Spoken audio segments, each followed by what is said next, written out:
Police officers and first responders wear badges to let their communities know they are here to protect and serve. But it comes at a price. Samantha Horwitz and John Salerno work with police departments across the country to bring valuable recovery, insight resources, and workshops. A Badge of Honor TV brings those professionals to you so we can come together and revitalize communities through a better understanding of what's at stake and what's required for repair. So take a load off and turn up your TV. It's about to get real. Hey, welcome to A Badge of Honor TV with Sam and John, sans John. He sends his regrets. As you guys know, John works dispatch. So they tapped him on the shoulder and said, hey, you can't leave till 6. So John, if you're listening out there in your secret ear pod there, we're missing you tonight and thinking about you. You know, it is Memorial May. It is Mental Health Awareness Month. And part of what we've been talking about this whole month is, you know, what it means to us, and also highlighting guests that are on a mission to bring back the true meaning of Memorial Day and assist, whether you're a veteran or a first responder. And it's really important that we build this grassroots community because, as John and I always talk about, we heal differently from our traumas. Some people like traditional sitting on the couch. They can do that. Other people need to be outdoors. And I will tell you from personal experience, the outdoors definitely helps me. And that's where I like to do a lot of reconnecting, not only with myself, but my higher power. And it is super helpful. So we've highlighted a number of guests, but before we get into and bring on our guests tonight, a little clarity around Memorial Day. I've seen a lot on social media about, hey, let's celebrate. Guess what? We don't celebrate Memorial Day. It's a time for us to honor and remember and give thanks to those that have made the ultimate sacrifice. It's not about barbecues and it's not about mattress sales. It's about taking the time to say thank you and remembering why we can do what we do, shows like this each week as you hear us sign off and beyond. And it's also a time to really look at, if you're a first responder, how things take stock of what's going on with your career, and I'll just say your leadership. If you've missed the news today, the LA County Sheriff's Department is in shambles. 13 suicides in a matter of 17 weeks. And if John was here, because we've corresponded before the show, I think it's time for that sheriff to be recalled and there be a new election, because I don't even think you deserve for me to call you sir, but out of respect, sir, stop screwing it up. Get your head out of your rear end. I'm trying not to curse because we're on TV, but you owe it to your folks to take care of them. And we're tired of seeing the numbers go up with your specific department. So get it together, or we'll be calling for you to resign your position, or at least have the people in California recall you for your ineptitude and leadership, because your people deserve more. So to all of you listening in California, if you're with the LA County Sheriff's Department, you have friends here at A Badge of Honor. You also have friends with our guests. So do not be afraid to reach out. We are here to help you. And without further ado, like I said, healing in the outdoors is something that I love. And we are going to bring on Ty, Eric, and Nick from Valor and Honor Outdoors. Hey guys, how you doing tonight?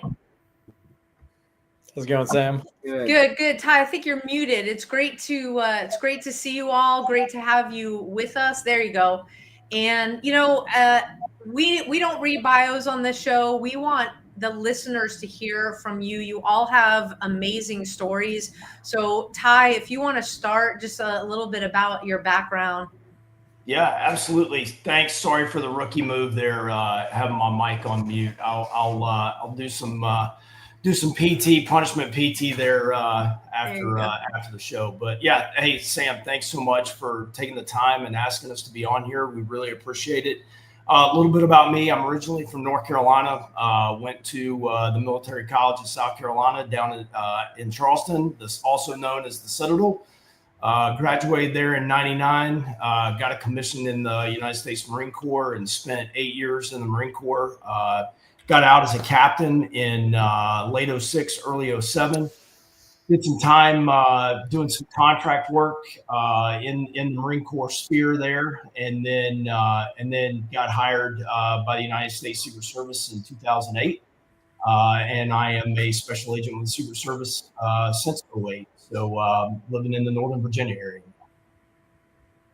Awesome. Well, we have that in common. Thank you for your continued service. I know we talked before the show.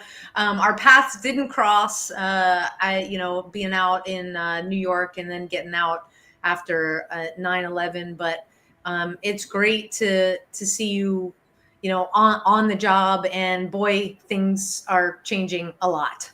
But that's a whole nother show. So we don't need to go into that. That's going to take longer than an hour. That's for sure. Yeah. Well, it's nice to see, Dan Bongino taking a role, even though it's with those other guys.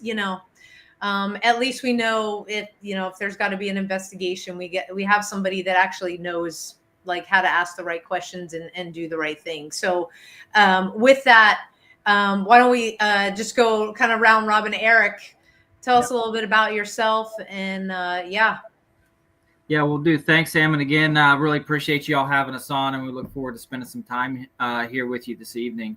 Originally from Pennsylvania, so Pennsylvania native, and I was commissioned after college in the Marine Corps in May 2005.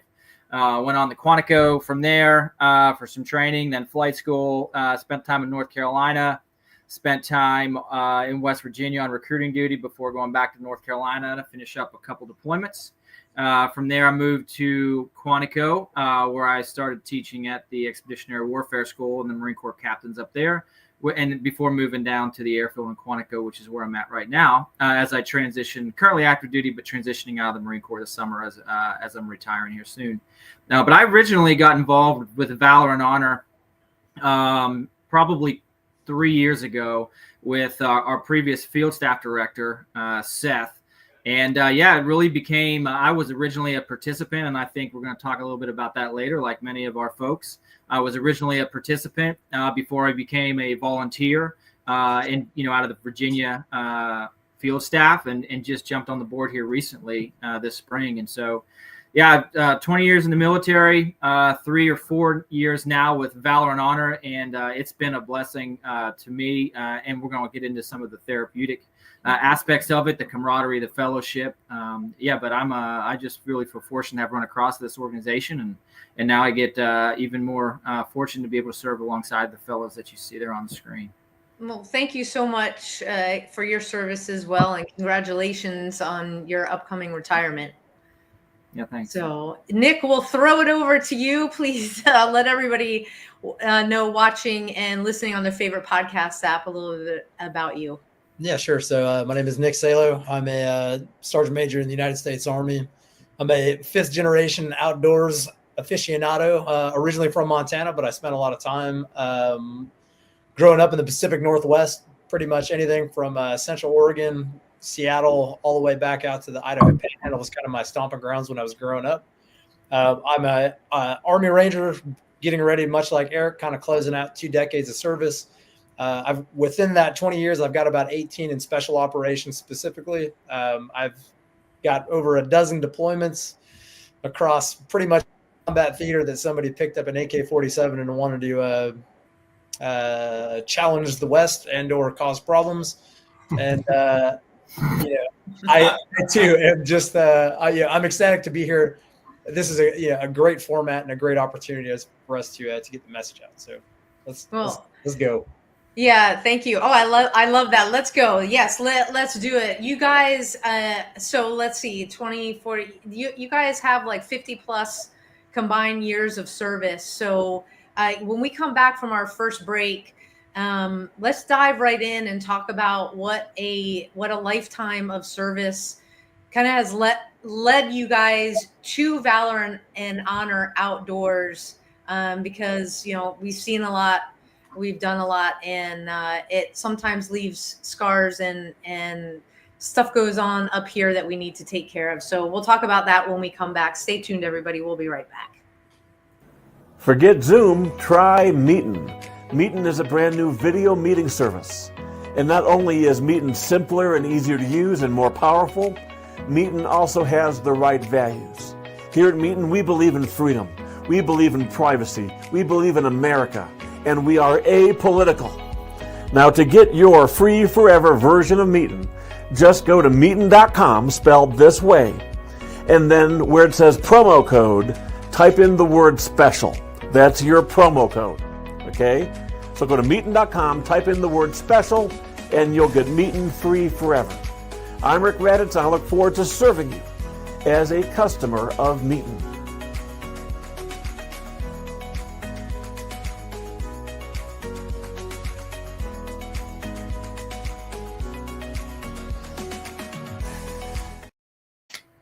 Hey everybody, welcome back to A Badge of Honor TV. We are powered by the OBBM network. We are talking to three amazing gentlemen from Valor and Honor Outdoors. And so before we took the break, we were talking about 50 years plus combined service between you guys. Whoever wants to start, I mean, we've got to talk about the lasting impact that service leaves on you, which is, why Valor and Honor Outdoors was created. Yeah, I think you nailed that, Sam. That's a great point.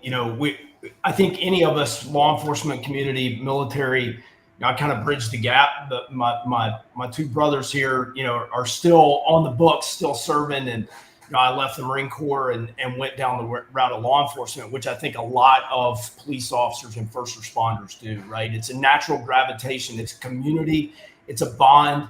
I kind of joke. It's like the forever baseball team, right? Like we all kind of had like this magical moment when we were growing up and we played on sports teams, and we had these teammates, whether it was high school or college or anywhere we were at, and you kind of look for that teammate bond, and you always look for that. Nick talks about, finding a team room. Where can I find another team room? Because it's like one of those places that you can be yourself.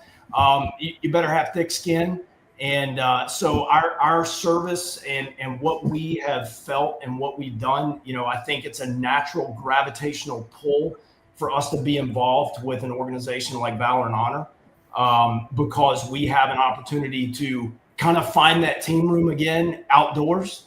It gives us an opportunity to be able to really have some moments to be genuine, be real, and really connect. Not just for me, I'm a huge waterfowl hunter. I'm a duck hunting guy. There's nothing more than I'd rather do than sit in a duck blind. We don't always kill a lot of ducks, but what we do is have a great time with each other. There's a lot of camaraderie. I think back to 2 years ago, we had a group of guys in Arkansas, and this is like the perfect segue into why Valor and Honor, right? Like why we are all involved. And you're talking to three guys that were participants, right? Like we originally started as beneficiaries of what Valor and Honor does, and it made such an impact on us. We were like, man, what can I do? How can I get involved? What can I do? And that led us to where we are, not just as board members, but also field staff guys. We go out there, we'll organize a trip, or we'll make sure the food's cooked, or make sure whatever it is that's going on that trip, we're in the middle of it. But I think back 2 years ago, we were in Arkansas. Eric's going to start laughing here in a minute because it's a pretty comical story. But we were in Arkansas, and when I tell you it was cold, take any field op you've ever been on, if you're in the military, take any midnight shift in probably, Kalamazoo, Michigan or Minnesota, to my up north brothers out there wearing the badge, doing that, on a midnight shift. And it was cold. And lo and behold, about 10 minutes in, I recognized that I have a pretty significant leak in one of my wader boots. and it is not just like I can deal with it. It's a painful leak. And I'm standing there and I'm totally in the moment, right? Go internal. And I'm thinking about how miserable I'm feeling. Like, this sucks. Like, this is like, I'm supposed to be having fun. This is not fun. And I look up and there's like 3 dudes who just met like 3 days prior. There's 3 dudes. They're standing next to trees in flooded timber in Arkansas. And one is making fun of another one about how poorly he shot. Another one is making fun of like the clothes that he has on because he looks just like a complete vagabond, right? He's just got everything that he could possibly have on because it is cold. And it was like, that's it. Like, when we're on a deployment or when we're working a midnight shift and things suck, we have somebody that we're next to, right? And we can kind of go, man, this kind of sucks right now, but we're sucking together, and that's what gives us that team bond, that team room, that teammate moment, right? And so that for me is what kind of qualifies what we try and do, and what we try and help with is, when you come off that shift as a cop or as a firefighter, and you go home and you have a hard time sleeping, or when you come back from a deployment, sometimes, our wives, they make things happen at home without question. Our spouses make things happen at home. But sometimes they might not understand, what goes on that deployment or what happens on that shift. And so it's very difficult sometimes to have that conversation with a loved one. But guys that have experienced before, you can kind of look at them and go, man, it sucks right now, and I need that moment. So it's not just the outdoors portion of it, and all 3 of us, and like you said earlier, without a doubt, God's creation produces an amazing healing effect, right? Just being out in the middle of the outdoors has such an impactful moment on your soul and your spirit and your mind. It just kind of renews you. But I think even more so than that, like having an opportunity to share that with other dudes, that's where it's at. And so that's why we're involved, and that's why we want others to be involved. Yeah, that is so true. And Eric, you led off, just like Ty said, you were all participants. So could you tell us a little bit about how you came to be a participant, and definitely the why Valor and Honor? Sure, that'd be great. Yeah, I appreciate you asking. And so, like we were talking to earlier, we alluded to it, 80% of our board and over 90%, I think it's 92% now of our volunteers are former participants. And so nearly, especially from the volunteer level, nearly every single person was the first to participate before they started volunteering with us. And I can share some more stories on that in a second. But to answer your question, for me, it was a previous field staff member who reached out and knew I was new to Northern Virginia, and Ty he's an experienced duck hunter. I'm a very novice duck hunter, and he would tell you that on a side story, right? Most of the reason we don't kill ducks is because we're not shooting at them. That's okay. But anyhow, so like same Seth I was telling you about, he was a field staff member and knew I was interested in getting into duck hunting. And he said, "Hey, come with me. I'm part of an organization that has a lease or has access to a lease up here, and let's get you outdoors, right? We'll bring you around some other folks, some other fellas and some ladies that are in the same boat as you are." And we just started hunting. The more we sit in a duck blind, and I call it duck blind therapy, some call it tree stand therapy, like Ty talked about. You form bonds with folks, and there's like, look, what they're doing for me in that first season was something I absolutely wanted to be able to do for somebody in the following season or the season after that. So after the second season, and I felt comfortable enough to start taking folks, I was like, I need to get involved and do this more. And that's when at the time, Seth, jumped up onto the board, and then I took his vacated position as a Virginia field staff for the last previous season. And so it was really, if I were to boil it down, it was because a vet identified somebody else who had a need, and he knew that I saw combat, but probably not to the same level many of the folks on here as, but he's like, look, let's just go talk about some things, right? Let's just go out there, and not necessarily for myself, but let's surround, let's bring some other folks in that we can surround and put our arms around and spend some time in the duck blind or spend some time in the field, just kind of cutting it up a little bit. And I have one correction to Ty's earlier point. It's not called, I don't even know what you all called it. Would you call it what room? The team room. Yeah, we call it the ready room in the way. Yeah, pilots. Yeah, Pilots calling one correction. But yeah, just getting out and spending the time, giving each other a hard time, and really the therapeutic aspect of that, it can't be replaced. So once I got involved, I knew it's something I needed to, and like many of the folks who are part of our program now, we just need to pay it forward because that's just how we're wired. And so we just find a way to do that. Absolutely. You know, Nick, when we come back from our next break, I'm going to throw it to you because, you know, in your intro, you say you had multiple deployments, and just to give the listeners and the folks watching an idea of, you know, what for you personally, those deployments, the toll it took, and then again, how you got into Valor and Honor Outdoors, who introduced you. So we will be right back after these messages. Stay tuned. Look, when you need to respond to an aggressive situation to protect yourself, your family, or your property, understanding your firearm and legal position are critical. Officers know your skills are only as good as your commitment to training.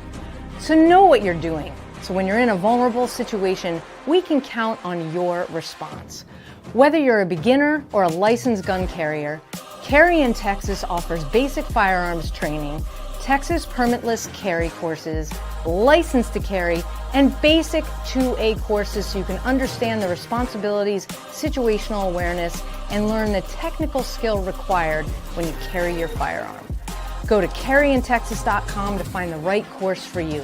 Join me, former United States Secret Service agent Samantha Horwitz, on the range for beginner basics, LTC prep, and range practice. Go to carryintexas.com today. That's carryintexas.com.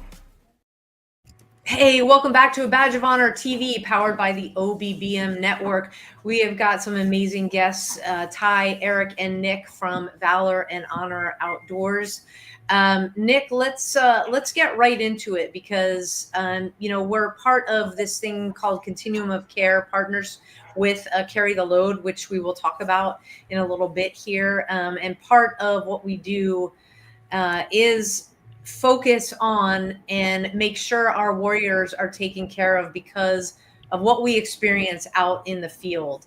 And during your intro, you mentioned you were on multiple deployments, and that's got to leave a toll, especially as a special operator, the things that you saw. Can you talk a little bit about that and how being part of Valor and Honor Outdoors helped you through that?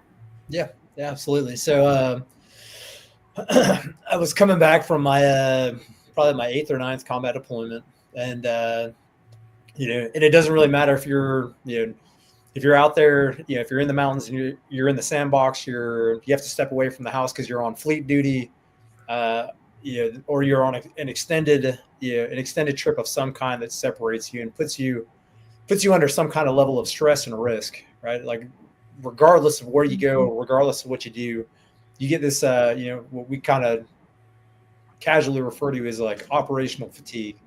And I think, you know, not to discount anybody who's come before us, but the last 20 years, there's been basically a nonstop deployment cycle. And it doesn't matter what organization you're with, what service you're with.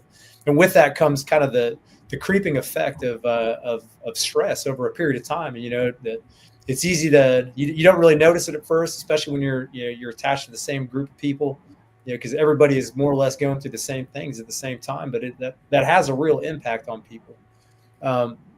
So part of the struggle that I had when I was coming back is, you know, everybody is looking to make up for lost time with their families. And, when you're a kid and you go out and you have you're part of a, if it's like a family or an extended family that hunts, you're always kind of surrounded by these events. Like, the hunt camp is just kind of a thing, and it doesn't matter if you're in the elk woods, if it's deer camp, if it's duck camp, like, you name it. There's so many different flavors of it. But when I broke away from that and was in the service, there came a point where the guys that you would think you would go out and you would be doing hunting trips with, or you'd be getting outdoors with, everybody's trying to put stuff back in the box for their families. So when you get them from a deployment, or you're getting ready to go on a deployment, you get a little bit of time off. But instead of spending that with each other, rightfully, you're spending that with your families, because you're going to have a huge break in time where you're going to be separated from each other. And over time, that does create problem, does create stress. You get that operational fatigue. So let's fast forward to when I was coming back from the 8th or 9th deployment. I sort of looked around and was like, I really want to go out and do get back into hunting. And it was one of the first falls that I was going to be home for. And I'm a big game guy. Love the elk woods, love the deer woods. And I ended up looking into another group that I was recommended by another veteran. And he was like, hey, these people, they'd love to take guys out. I was fortunate enough to get selected by them to go out for a hunt. But it felt kind of assembly line. And I felt like I went and did a hunt, but I didn't go to hunt camp. And to me, the hunt camp is just as important as sitting in a tree stand, because it's that human to human connection. It's that bond, it's the camaraderie that's made from, guys that can't shoot and kind of giving them a little ribbon here and then. And then, the sort of that open conduit to talk about things. And it's not like you don't just sit down and be like, hey, I'm going to tell you about the worst thing I saw in the last 6 months. Usually it comes out, halfway through a conversation, or a couple, hours into a conversation. And then you just get a little bit of a blip that ends up being, a pulse of that's your leading indicator that, there's more stuff behind that, right? Whether you want to call it baggage, whatever your vernacular is for that, it doesn't really matter. So for me, hunt camp is one part the connection, and then one part the shared experience, which is really what separates anybody who has done any kind of service. Doesn't matter if you're law enforcement, military, firefighter, EMT. It's when you look around, the people to your left and right, that when you get that shared experience, it really makes that strong bond and that strong connection. So we skip ahead to about 2022, I was actually I was working a problem with another agency at work. And I was introduced to this knucklehead who happens to be on this call with us right now to work a very specific problem. And as we're waiting for this meeting to happen, we're kind of playing introductions, doing a little bit of bona fides and kind of sniffing each other out a little bit. And he's like, hey, said something about duck hunting. And I was like, oh man, I've always wanted to go, but I don't know what I'm doing. And it seems kind of, clicky. Like, you either know people that do it or you don't. And he was like, brother, I got you. He's like, do you want to go duck hunting? And I said, absolutely. He says, all right, we're going to do this meeting. I'm going to call you tomorrow. I will find a way to get you out. I will plug you in. And that is that. So he calls me 24 hours later, and he was like, okay, here's the time. Here's the date.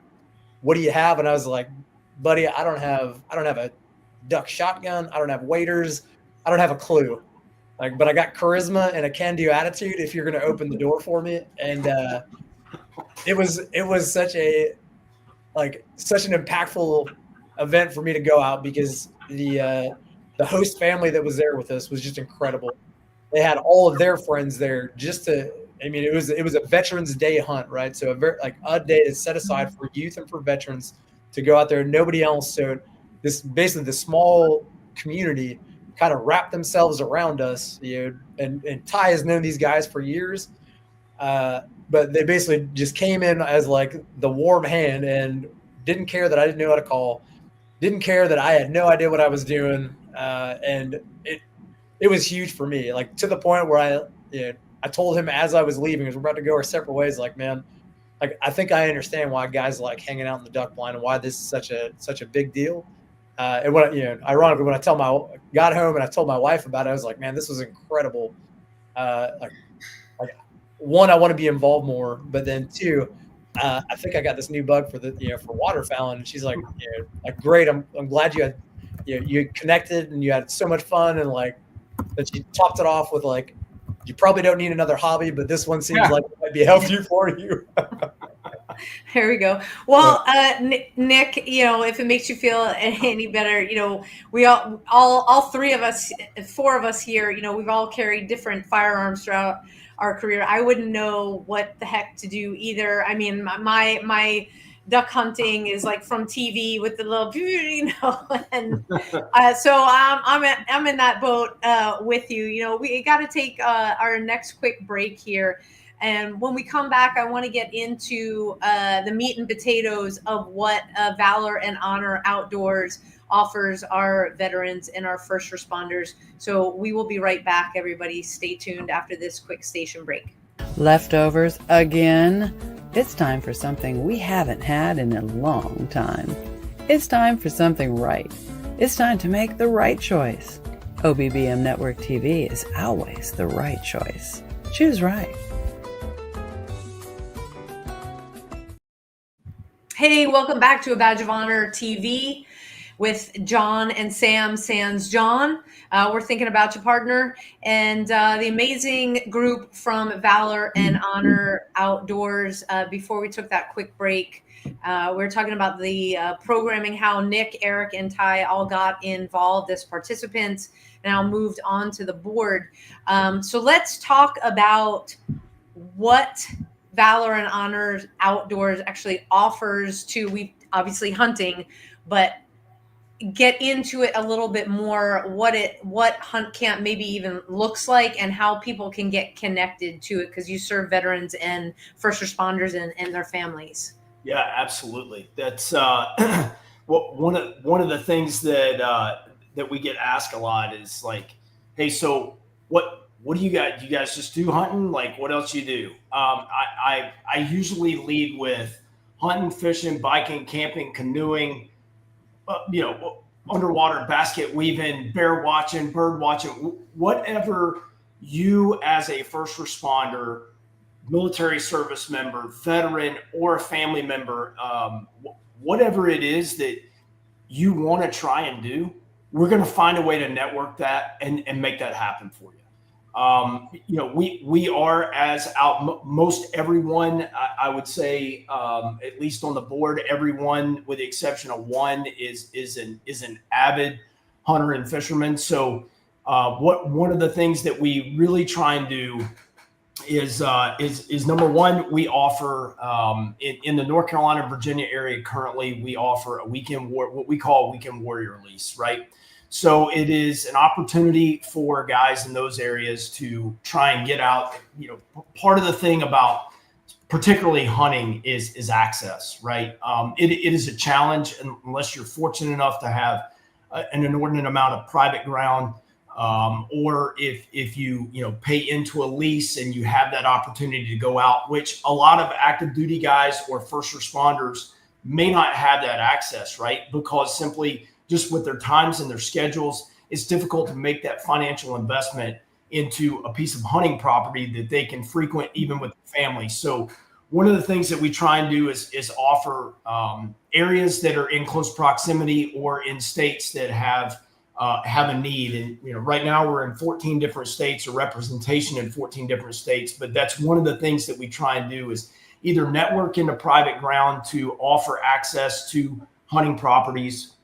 We do that again, kind of two of our main properties that we've worked into is here in Virginia for waterfowl hunting. We've got some other opportunities in Virginia as well for some deer hunting.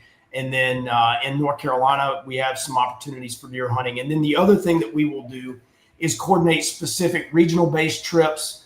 I mentioned Arkansas. We host an Arkansas trip for several veterans. We're looking to expand that to a couple of different locations in Arkansas and a couple of different time periods in Arkansas throughout the waterfowl season.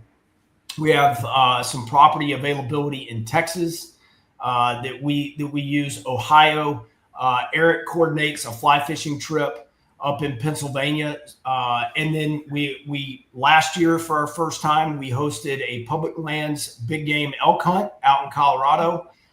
If you're interested in just getting your butt handed to you and running about 75 miles in 5 days, we can make that happen for you if that's what you want. So the idea is, yes, those trips, expenses paid. We are working, unfortunately, in the nonprofit world. It's the greatest oxymoron, right? It takes money to make things happen for the folks that we are trying to serve. So, our principal fundraising that we do is to cover licensing, travel, food and accommodations if necessary, but we absolutely work into in-kind donations. We've gotten some awesome, what we consider really part of the family and friends. As a matter of fact, one of the families that hosted us down in Arkansas for 2 straight seasons, the father is an Air Force veteran. The youngest son is an Air Force veteran, and then the oldest son runs the family business. And they were so moved with the 2 seasons that they hosted us.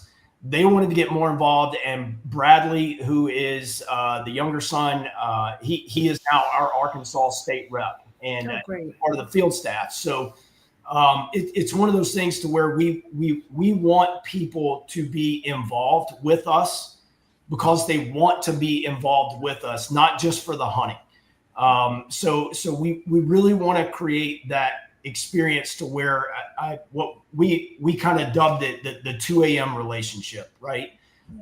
So the idea being you come on a trip with us, and it's not just a one-time trip. It's not an assembly line like what Nick referenced earlier. And that's no offense to anybody that pumps guys out on hunting trips, because that's awesome and that is absolutely needed. And some dudes just need to be a part of that, because it's something. It's getting them outside. But what we really want to do is build that 2 a.m. relationship when somebody, firefighters just come off a really tough 3-on and having trouble sleeping, and they need to reach out and speak to somebody, and we want to be those people. We want to be that guy that was like, man, I was on a hunting trip with Ty and we really connected. And I can reference a specific guy that we had on a trip. I met him at a veterans mental health clinic. It's one of those things to where I think every one of us, Sam, you've been there, Nick, Eric, we've talked about this, when you see someone across the room, it's not hard to tell that person may be needing something, right? It's the sixth sense that we all have, because I think we've all been there. And it was one of those things where he walked in the room and I'm like, that dude's fighting demons. I've been there. I know how he feels. That guy's fighting demons. And so, terrible habit, but great icebreaker. I saw he had a can of dip in his pocket, and I walked up to him and I was like, hey man, I had a can of dip in my truck, but I saw that he had one in his pocket. I was like, hey man, can I bum a dip from you? I forgot mine. He was like, yeah, sure. And I give it to him. Boom. That's all I needed. Right.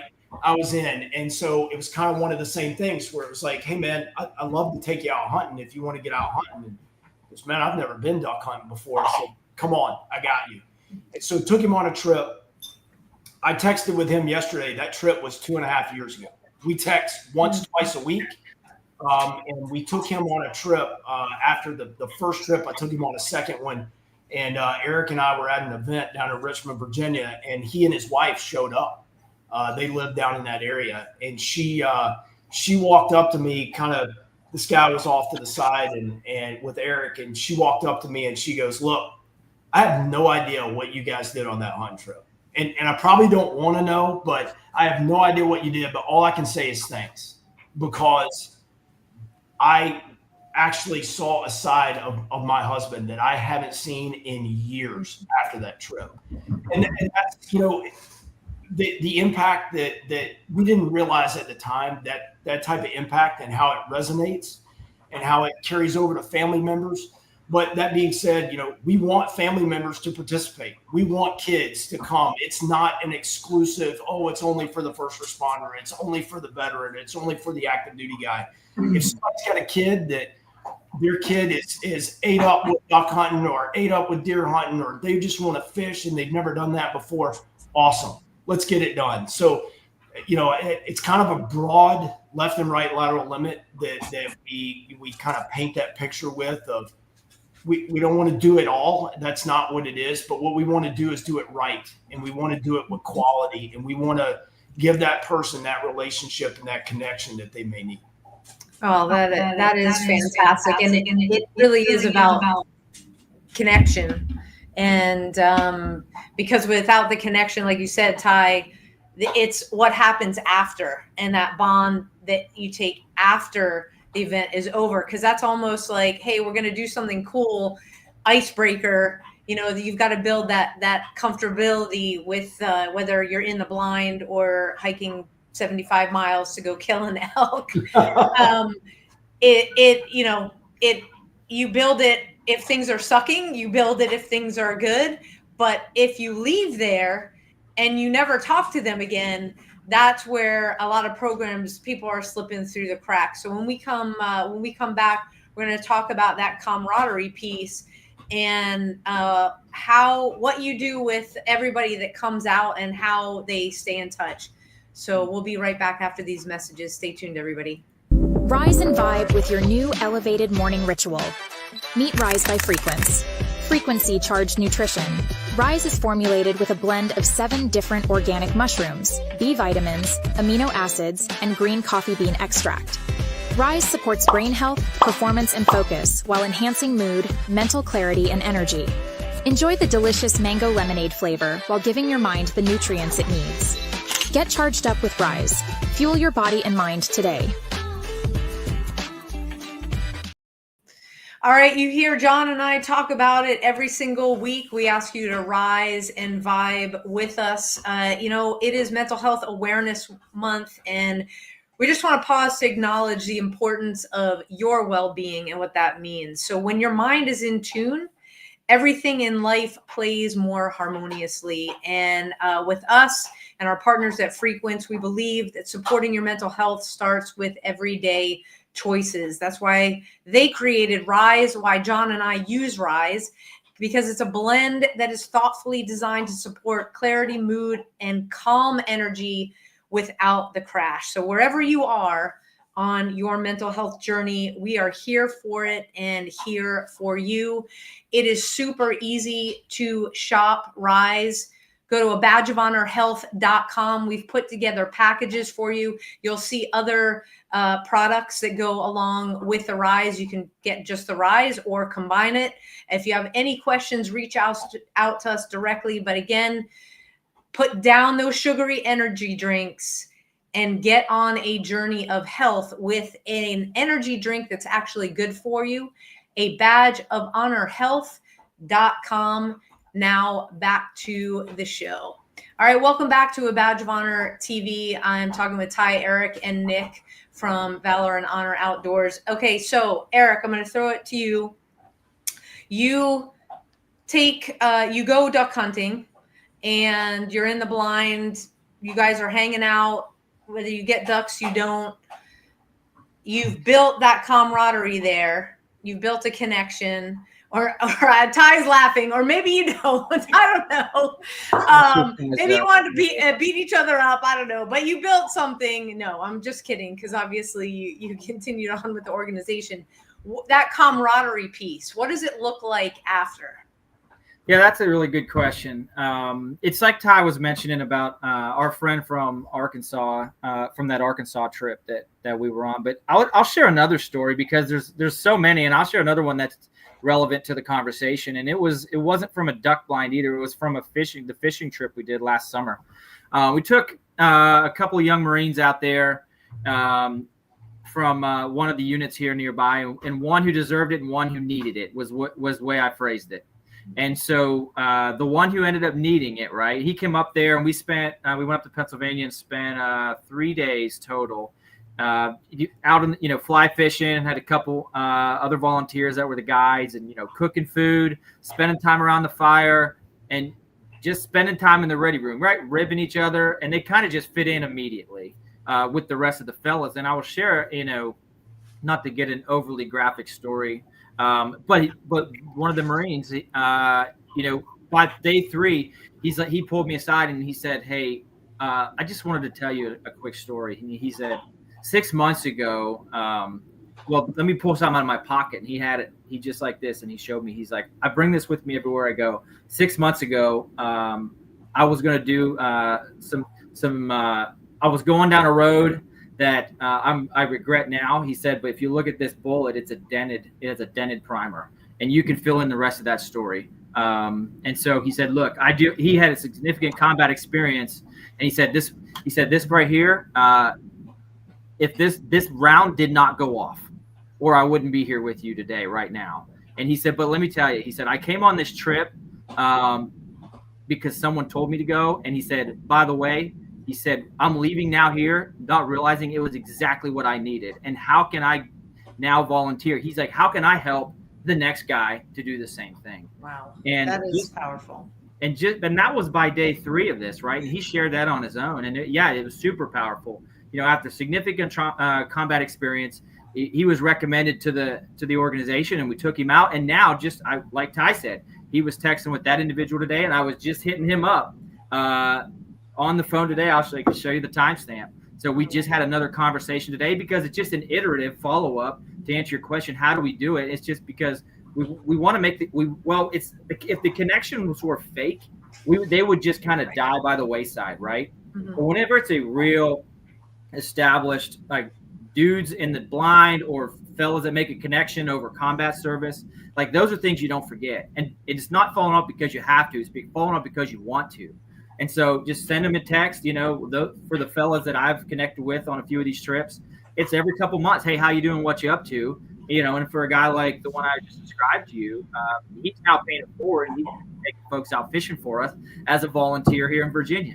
That's amazing. And helping to hunt and guide some hunts this fall. And so that's how we continue to pay this thing forward. We just kind of let the guys, I think it's, we give them a space to kind of talk about some things, whatever it is that's on their mind. It's kind of a weapons-free zone. Is that a right term, Nick? Weapons-free?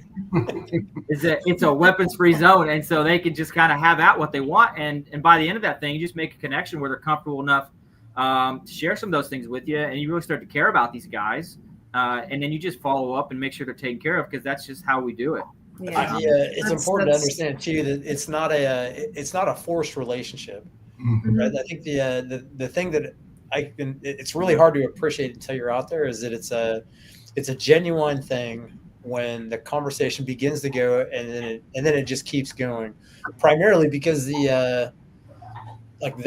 that connection is so fluid and so straightforward and so honest, that I think that one of the coolest things that I like about our organization, and just to throw more on top of what both Ty and Eric have talked about, every guy that I've ever been on a hunt or an outdoor event with Valor and Honor, like I still talk to them to this day, whether it's like the random text message, the dedicated phone call. It is a two-way street, right? Like I'm not hunting these guys down unless I'm sending them like a heart rate to be like, "Hey man, like where you been? I haven't heard from you in a little bit." And then it's like I get the whole backstory and what they've been doing for the last couple of weeks, and it's a rarity to come by connections like that just occur naturally and sustain over a long period of time.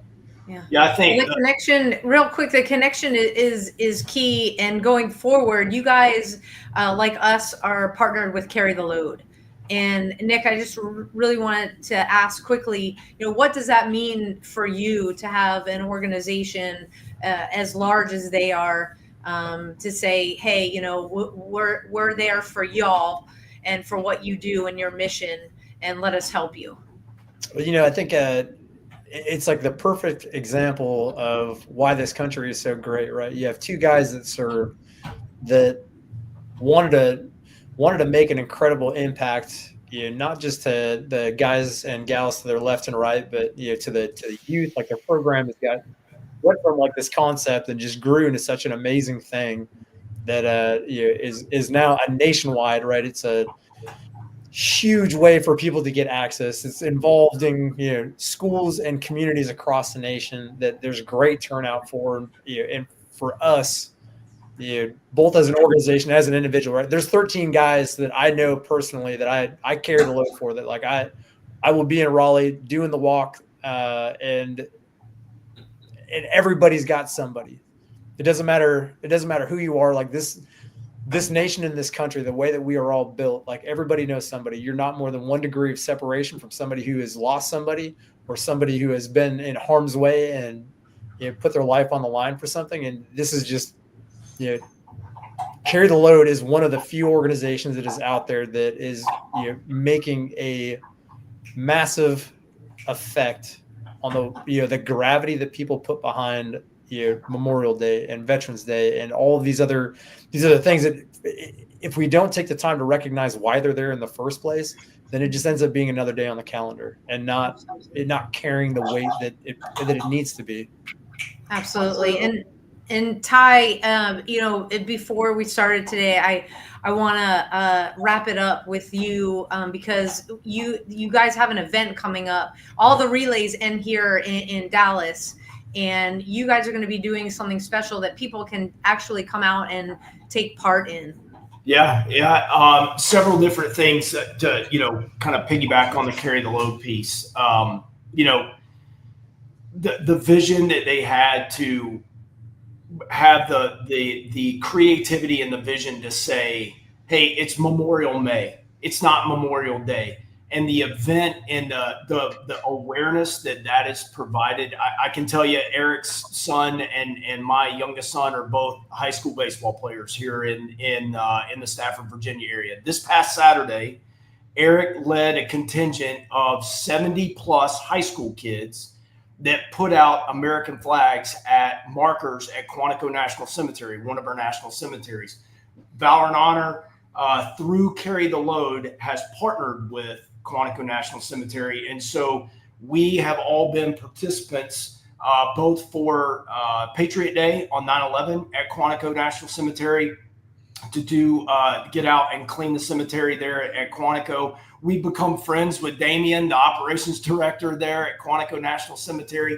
And it's because of Carry the Load that we, as an organization, Valor and Honor, but also us and our families, were able to get involved with that particular endeavor of kind of giving back to Quantico and giving back to that national cemetery. And then on top of it, we were able to kind of provide that awareness and remembrance for another generation of kids that are coming, so they understand not only Memorial May and what Memorial Day means to us as veterans, but also to the families of veterans, but also what goes on with Patriot Day and 9/11 and doing the cleanup there for that. So Carry the Load is very much resonant within our organization. We love being a partner with them, and to that fact, with things concluding this weekend as part of Memorial May down in Dallas. One of the other things that actually our current director Jason got involved with a family down there in Dallas last year in the Metroplex area,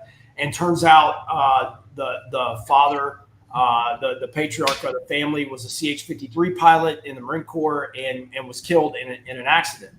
And so it turns out he was a huge hunter, was a great outdoorsman, and he had a young child. And one of the things that he really, really wanted to do was teach Luca how to hunt and how to be an outdoorsman and how to be in the outdoors. And so Jason felt super touched by this family. We all did when we heard about the story. And so one of the things that we all discussed as a board and as an organization was, is there a way that we could give back to that fallen Marine, but to his family? What could we do as Valor and Honor? And it was because of the Carry the Load connection that happened. And so this Friday, we are going to present a lifetime hunting license to Luca, to the child of the fallen Marine, to hopefully give him an opportunity of a lifetime for hunting, getting out with family members, getting out with volunteers. Hopefully we'll get him out with Valor and Honor down there in Texas at some point, or have him on a trip. But, we don't want, that's not out of recognition, that we're doing that. That's because that's what we do. That's part of our thing is being able to pass that on help that child experience the outdoors that we all love and that his father loved, and try and give back. So that's all born out of Carry the Load. That relationship would have never happened if it hadn't been us being a nonprofit partner and being involved with Carry the Load last year. So that is amazing. Yeah, that is truly amazing. I've had your website up, Valor and Honor Outdoors.com. And if anybody has additional questions after we wrap up here, go on the website, get in touch, find out how you can volunteer. Like Ty said, we're a nonprofit. Give, donate, make some dreams come true, and heal some warriors. Want to thank you guys so much for coming on, and we are looking forward to seeing you here soon in Dallas. For those of you making the trip down, thank you so much for what you do. It's such an honor to have you on, and we'll see you soon. Thanks for what you do. I appreciate you. Absolutely. Take care. Amazing. Please, again, Valor and Honor Outdoors.com. If this show connected with you, go right on their website. There's a way to donate. You can also become involved in their Carry the Load, their team. You can join their team. And Carry the Load is coming up Memorial Day weekend. So the Sunday and Monday at Reverchon Park, right here in Dallas. So we've got 5 relays. They will have walked 20,000 miles to come out in Dallas, and you will be able to meet the folks from Valor and Honor Outdoors. You'll meet us and all of the other, I think it's 49 or 46, whatever it is, amazing nonprofits that are giving back to our warriors out there. And that's what it's all about, coming together and a great big family to say thank you and honor our fallen. So with that, thank you for joining us tonight. Whatever platform you're watching us on, if it's got a subscribe button, hit it. If it's got a like button, hit it. We can't do this without you spreading the word. And if you need anything, if you want information about what we're doing and how we can help in your department, just reach out to abadgeofhonor.org. We got a little contact us, or better yet, just pick up the phone. You'll get me on the other line and we can have a chat about it. If you are in the Dallas area, be safe. We got another round of weather moving in right there. We are thinking about those that have been affected from all the tornadoes that have come through. So our hearts and prayers go out to you and to all of the states that we're passing this particularly nasty weather to. Apologies, is batten down the hatches and know that we're thinking about you too. And we have got a special programming note. We will be coming to you live on Sunday with a Badge of Honor TV from Carry the Load. So you will be tuning in next Sunday instead of next Monday. We'll be running a show on Monday as well, but our live show will actually be from Carry the Load on Sunday, same time, 5 p.m. So you will want to tune in, and who knows, maybe Valor and Honor Outdoors might make an appearance. So until next week, everybody, this is Sam for Sam and John saying thank you. We are praying for all the first responders to come home tonight. Thank you for what you do in our communities to keep us safe. To all of our veterans out there, thank you for fighting the good fight that allows John and I to do a show like this every week. And to all of our active duty personnel spread out across the globe, thank you for keeping our shores safe. Until next week, this is Sam out. Sam bye. A Badge of Honor podcast is produced for the OBBM Network podcast and protected under copyright law. For content permissions, please submit your request to abadgeofhonor.com on the content page. For OBBM Network programming information, please call 214-714-0495 today.